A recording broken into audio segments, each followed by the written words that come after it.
आज भारतीय जनता पार्टी ने महामहिम राज्यपाल महोदय जी को मिलकर के कांग्रेस सरकार के 2 वर्ष के कारनामों का कच्चा चिट्ठा इस रूप में एक दस्तावेज प्रस्तुत किया है और जिसमें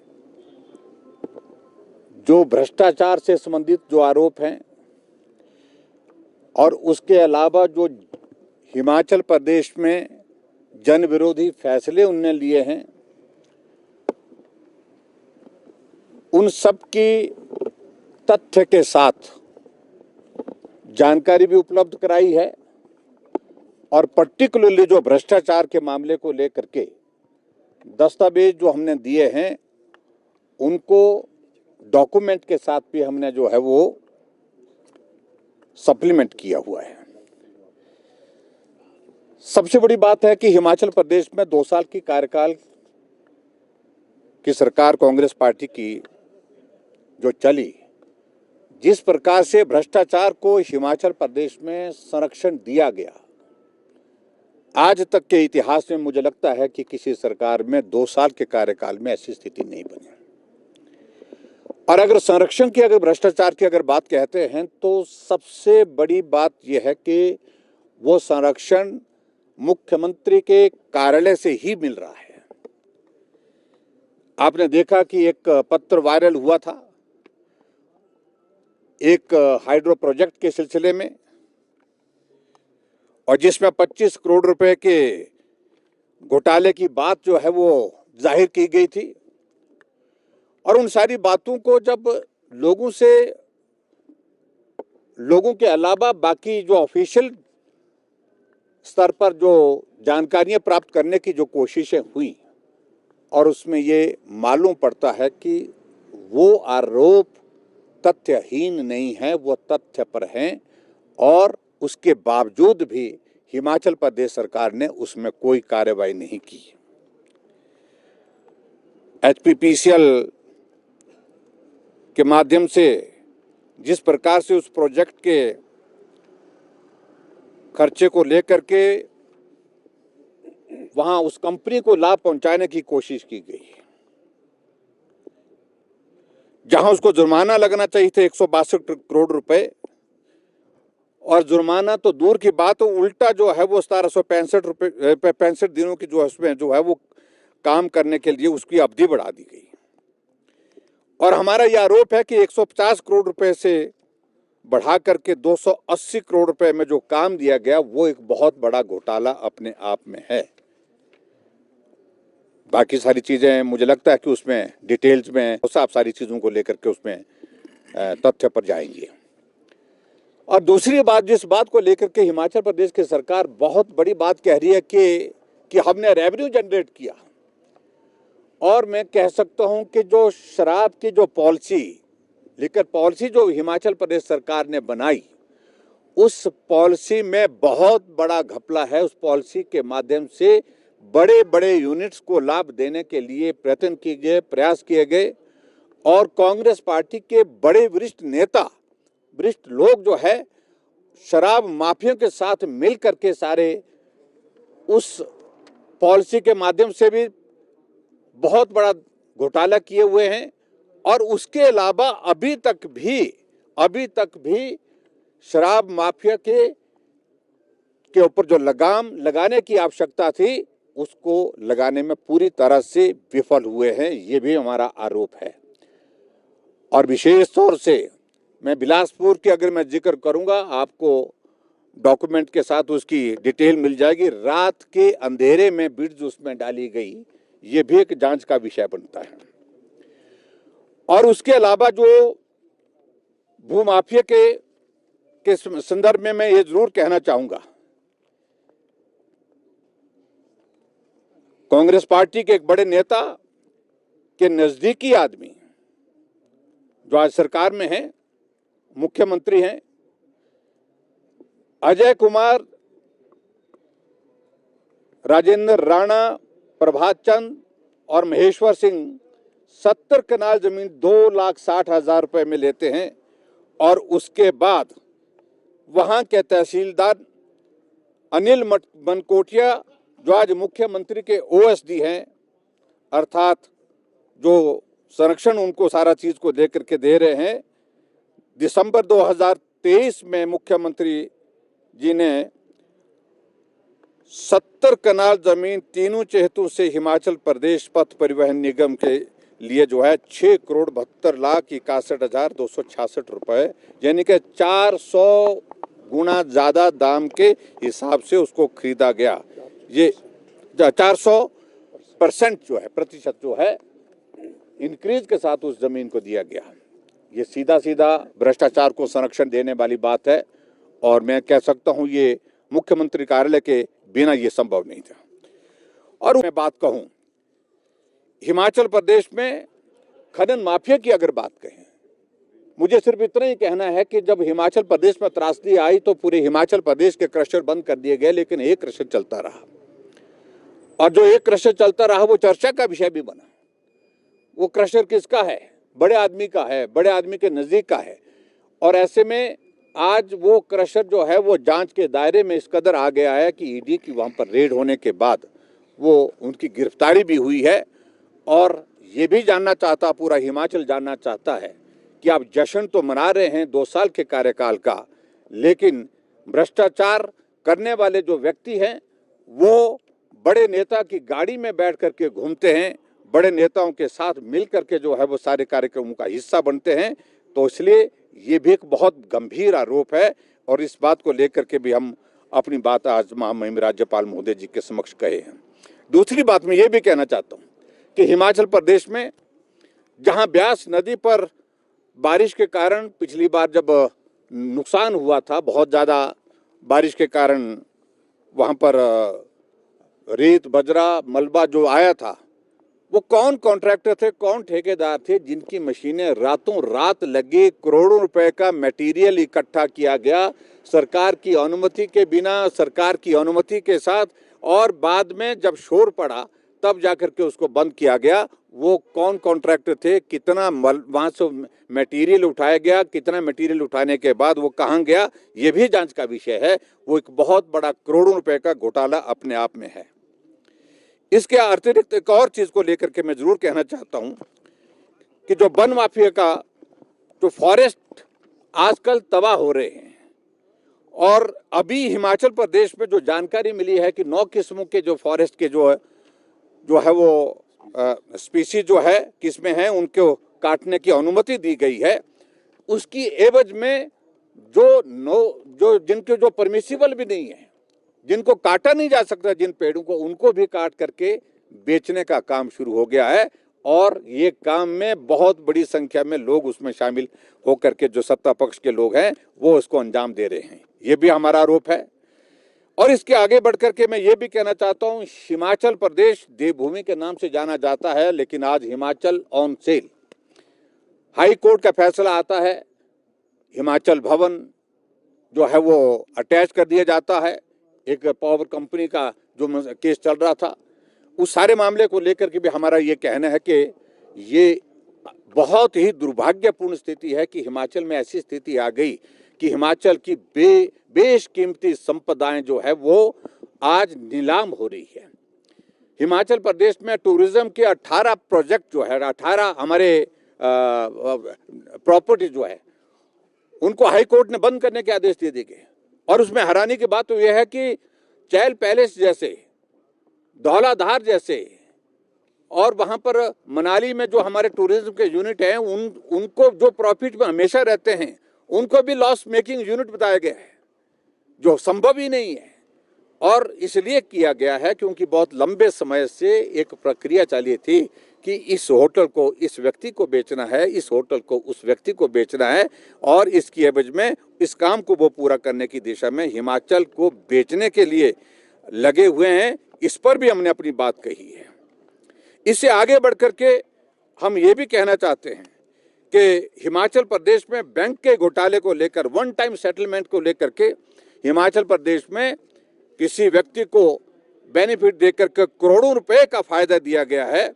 और उसमें मैं सीधा कहना चाहता हूं कि ऊना सदर के पूर्व विधायक, वो पिछले लोकसभा चुनाव में जो कांग्रेस पार्टी के जो कैंडिडेट थे, उनको 5 करोड़ 97 लाख रुपए में से 3 करोड़ 15 लाख रुपए माफ कर दिया। ये भी एक बहुत बड़ा करप्शन का एक मसला है, जिस बात को लेकर के मैं ये जरूर कहना चाहूँगा। और इसके अलावा और भी कोऑपरेटिव बैंक के बहुत सारे मसले हैं जिनको लेकर के मैं आपके सामने इस डॉक्यूमेंट में ज़्यादा डिटेल में न जा करके मैं समझता हूँ कि आप उसको देख लेंगे। इसके अलावा भ्रष्ट अधिकारियों को संरक्षण देना।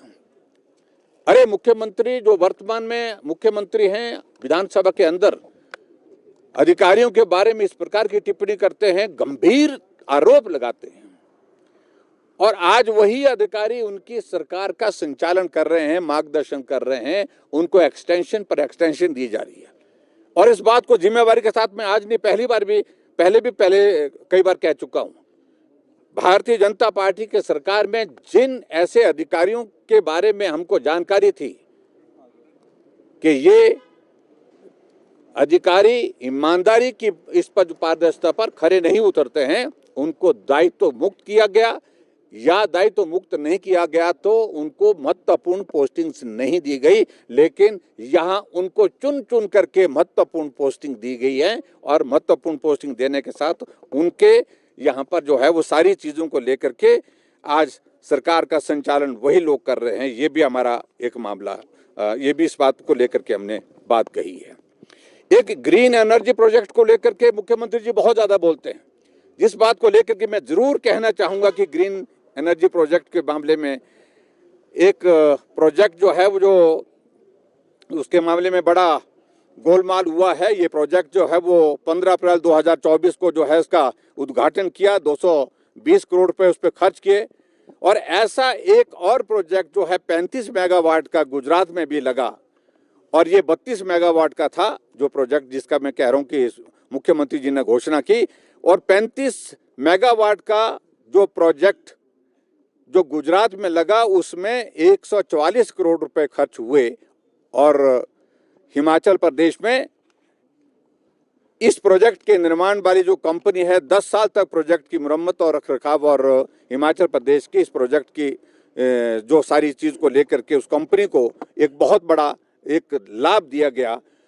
हिमाचल प्रदेश में इसमें जो खर्च किया गया पैसा वो 220 करोड़ रुपए खर्च किया, और इसी तरह के उस प्रोजेक्ट को लेकर के जो गुजरात में लगा उसमें 144 करोड़ रुपए खर्च हुआ। ये बहुत बड़ा एक और घोटाला हमारे सामने इस प्रकार से आया है। एक क्रूज घोटाला जो गोविंद सागर के संदर्भ में वहाँ पर बिलासपुर में आया है, उसके संबंध में भी हमने अपनी बात कही है। और उसमें भी जो उन्होंने डॉक्यूमेंट के साथ साथ में जहाँ जिसका कम्युनिकेशन हुआ है, व्हाट्सएप चैट हुई है, वो सारी डिटेल्स भी हमने उसमें दी है। वो भी एक जांच का विषय है, वो बहुत बड़ा गंभीर मसला है। इसके अलावा हमारा ये भी कहना है कि हिमाचल प्रदेश में एक और दौर शुरू हुआ कि आउटसोर्स एजेंसी हिमाचल प्रदेश में रजिस्टर की जाए। कांग्रेस के नेताओं को कहा कि आप लोगों को और हम कोई बेहतर जो है वो रास्ता नहीं दे सकते हैं काम करने का, आप रजिस्टर करिए, कंपनी रजिस्टर करिए, अपने आउटसोर्स एजेंसी से रजिस्टर करिए। और उन्होंने रजिस्टर की, और उसके बाद धंधा ये शुरू हो गया कि भर्ती की प्रक्रिया शुरू होने से पहले उन्होंने पैसे मांगने शुरू कर दिए। और ऐसे गंभीर आरोप वो अभ्यर्थी जो जहां नौकरी के लिए वहां पर अप्लाई किए थे, उनको कहा गया कि पहले इतने पैसे जमा करो, उसके बाद आपको आउटसोर्स पे नौकरी दी जाएगी। 10,000 से 12,000 की तनख्वाह आउटसोर्स के कर्मचारियों को मिलती है, और उसके बावजूद भी ये स्थिति हिमाचल प्रदेश में है कि वहाँ उसमें लाखों रुपए पहले ही मांगे जा रहे हैं। ये भी एक बड़ा चिंता का विषय है।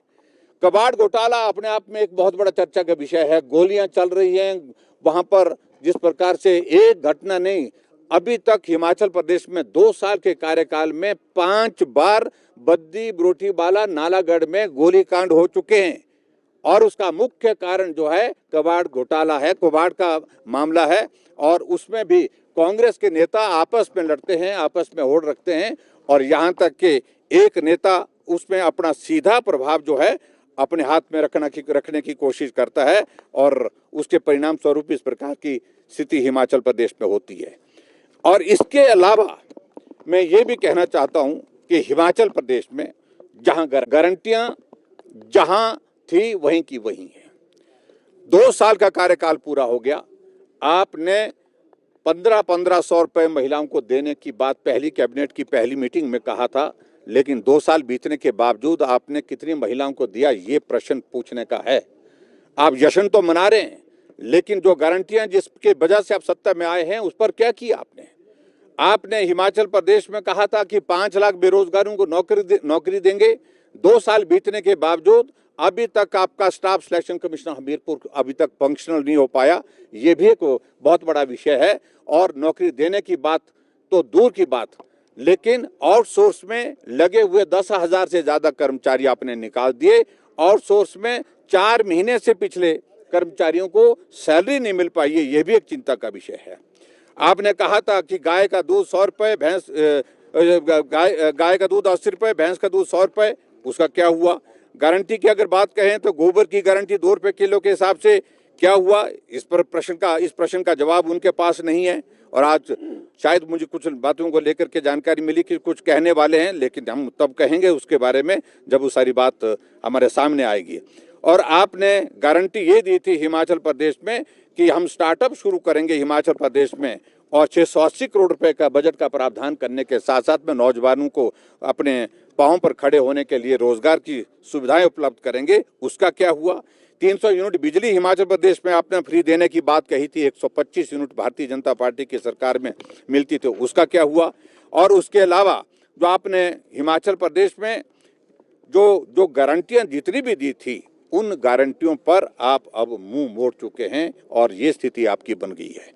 और इसके अलावा अंत में मैं ये कहूंगा कि 2 साल के कार्यकाल में जो जन विरोधी फैसले लिए आपने हिमाचल प्रदेश में, लगभग 1500 के लगभग संस्थान खुले हुए चले हुए संस्थान बंद कर दिए।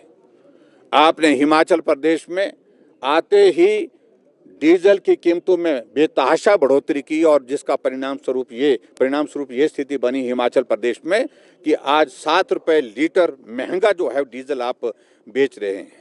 सीमेंट की एक बोरी पर 150 रुपए प्रति बोरी के हिसाब से इंक्रीज आपकी 2 साल के कार्यकाल में हुई। 300 यूनिट बिजली फ्री देने की बात कही थी, और उसके बावजूद आपने बिजली का टैरिफ बढ़ा दिया।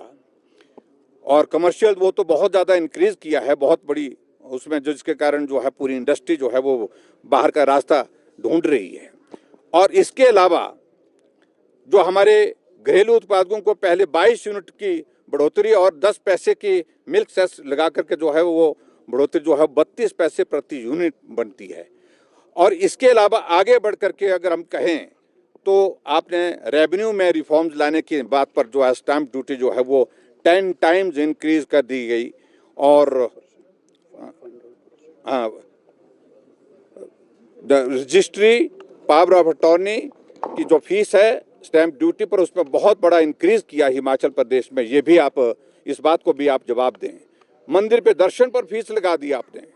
और हिमाचल प्रदेश में विकास के कार्य जो जहां वो ठप पड़े हैं वो तो ठप पड़े ही पड़े हैं। और इसके अलावा जो हिमाचल प्रदेश में जो आर्थिक तंगी के दौर में से गुजर रहा है, आज आप जश्न मना रहे हैं जिस पे आप करोड़ों रुपए खर्च कर रहे हैं। और मैं ये भी जरूर कहना चाहूंगा, ये स्थिति हिमाचल प्रदेश में बन गई है कि आउटसोर्स कर्मचारियों को तनख्वाह नहीं, पेंशनर्स को पेंशन समय पर नहीं मिल पा रही है, एम्प्लॉयज को ये सैलरी नहीं मिल पा रही है, लेकिन उसके बावजूद जश्न मनाने के लिए आपके पास पैसे। सीपीएस के मामले को लेकर के आपने हाई कोर्ट और सुप्रीम कोर्ट में अभी तक 10 करोड़ रुपए से ज्यादा फीस जो है वकीलों को दे दी है। उसके बावजूद, और वकील आते हैं तो स्टेट गेस्ट बन करके आते हैं, और ऐसी कंगाली की हालत में भी इस प्रकार के खर्चे आप हिमाचल प्रदेश में कर रहे हैं। और इसके अतिरिक्त मैं ये जरूर कहना चाहता हूं, कुछ हास्यास्पद फैसले बिना सोचे समझे हिमाचल प्रदेश में किए, जिसमें टॉयलेट टैक्स की बात आती है, पूरे देश में चर्चा का विषय बना।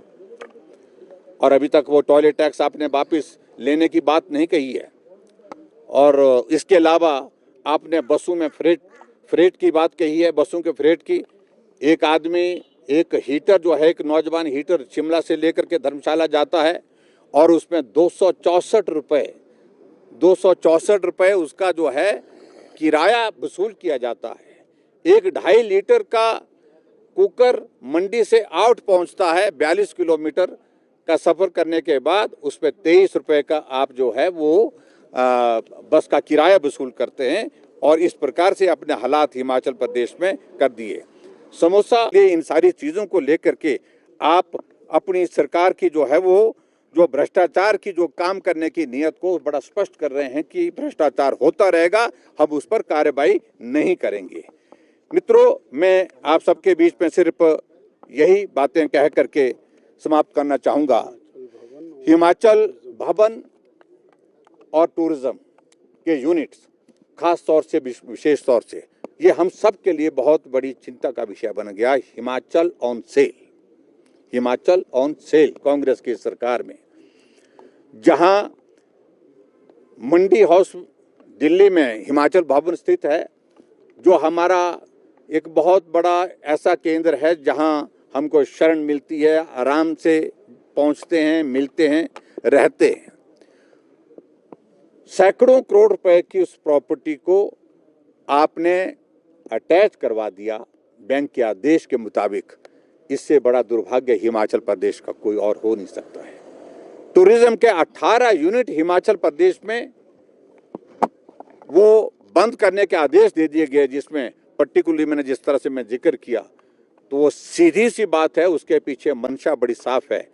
जैसे चैल पैलेस की बात कर रहे हैं, चाहे वो मनाली का हमारा टूरिज्म का यूनिट है, चाहे वो धर्मशाला का है, जो प्रॉफिट मेकिंग है, उसके बावजूद भी लॉस मेकिंग शो करने का मतलब यह है कि आप उनको चिन्हित करके कुछ लोगों को देना चाह रहे हैं, जिसको मुख्यमंत्री ने एक साक्षात्कार में स्वीकार भी किया कि जो लॉस मेकिंग यूनिट है हम उनको प्राइवेट सेक्टर में दे देंगे। तो हिमाचल ऑन सेल कांग्रेस के 2 साल के कार्यकाल में ये सबसे बड़ा एक आरोप है हमारा कांग्रेस के ऊपर।